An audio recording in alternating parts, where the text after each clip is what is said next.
Hello, you're watching World Talks on TVP World. My name is Sascha Fahrbach.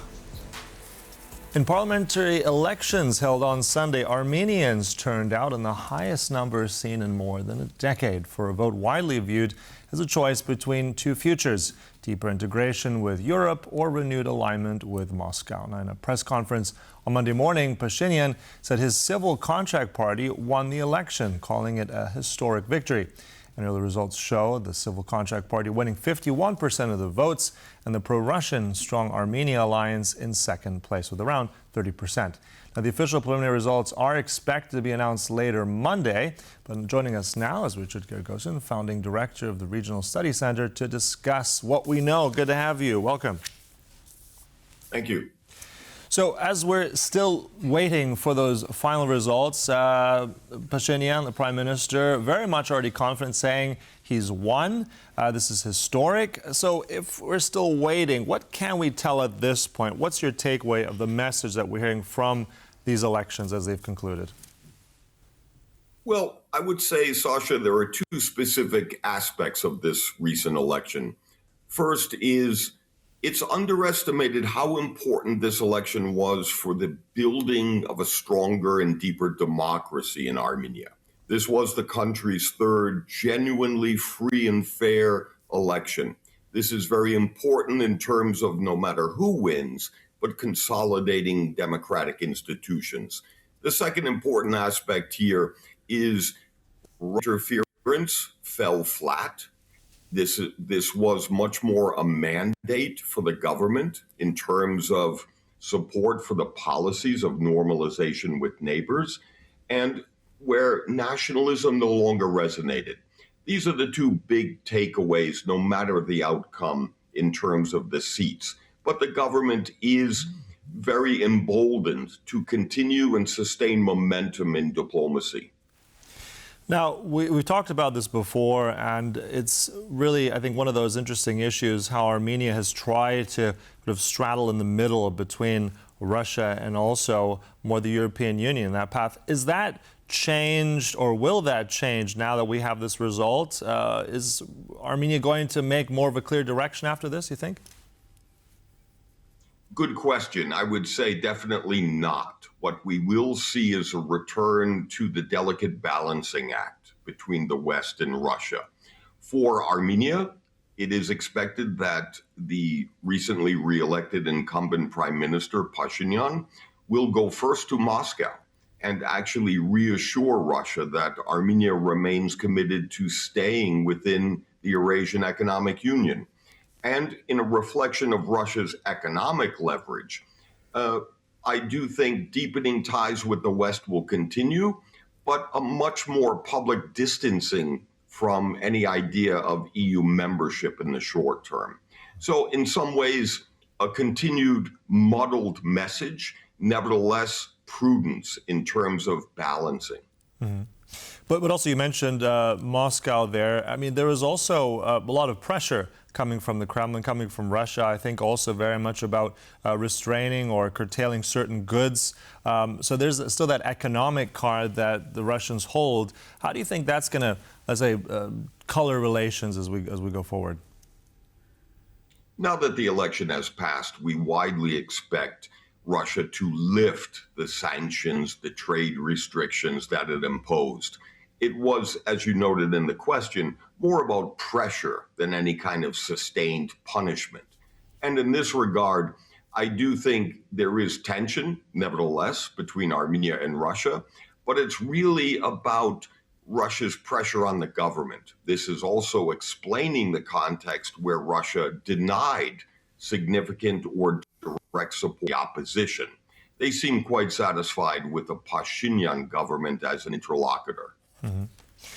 You mentioned also about these free elections, only the third one that Armenia went through. I mean, a test for any young democracy. But let's also talk about the challenges around that. And we've heard stories also about disinformation, about AI, fabricated stories. Do you think that that kind of information influence, did Armenia weather that storm? What did we learn out of that in your sense? Well, I would start with the good news in terms of none of these disinformation campaigns succeeded in shaking Armenian confidence in the democratic process itself. Armenia remains committed to the democratic trajectory and has demonstrable gains in that direction. Now for the bad news. The government faces a dual set of challenges externally in terms of border demarcation from Azerbaijan, pressure from Russia, but also internally. This is a re-elected government that has in the past too often given into the temptation to take shortcuts, to cut corners in governance. And there needs to be greater accountability. And it's the weak institutions of democracy that remain the pressing challenge in Armenia. Also, in terms of now what you've kind of hinted at, I'm just curious if it does come to pass that Pashinyan does end up winning this, which looks like in terms of the information we're seeing right now. But nevertheless, what do you think his main focus will be on now? Will he, as you said, there's the external, the internal challenges. What are the major stumbling points going to be? What's his number one thing that he's going to, let's say, tackle right when he's back in office? Well, he's expected to actually accelerate his previous policy in terms of diplomacy with Azerbaijan, normalization with Turkey, and a more robust defense of Armenian independence in the face of the Russian pressure. At the same time, however, he is impulsive. He is overly emotional at times. Even his victory speech last night was perhaps too premature, with only 20% of the votes counted. The prime minister ran out and rather elatedly announced his reelection. So I do think he needs to be tempered a little bit more. But we also expect an easing of unnecessary distractions. For example, the conflict with the church should actually ebb. We also do expect the opposition to accept the results and play by the rules. And also curious because let's talk about the opposition for a moment. And they very much ran a campaign about these traditional Armenian values. Those traditional relationships are very much also connected to Russia. If it does come to pass that they didn't make it, why do you think that message fell flat? Well, largely because the opposition in a general sense remains deeply discredited. And its real weakness is its failure to present any alternative strategy. What exactly would they do differently? But at the same time, the largest opposition force from this election is this Russian-Armenian millionaire, Samvel Karapetyan. And his future, his sustainability and commitment to Armenia as a Russian citizen is an open question. And it is interesting to see what course the opposition charts in terms of moving forward within the parliament and not standing outside and throwing stones at the system. Let's jump over back to Europe. I mean, not too long ago, we had several European leaders all converge in Yerevan. This is a big deal. Europe has shown its support and interest. What do we make of that? I mean, membership to the EU, that seems like a very distant road. But nevertheless, I mean, what is Europe's relation now going to be if Pashinyan continues as Prime Minister? Well, clearly with this re-election, this is a consolidation of the democratic credentials of Armenia, which actually has replaced Georgia as the leading democracy in the region. That's very important for the EU. However, when we talk about external interference, our automatic response is to think of Russia.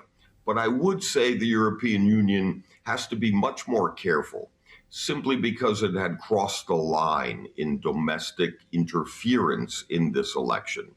The French president, EU officials, even the US president have openly embraced Pashinyan going into the election.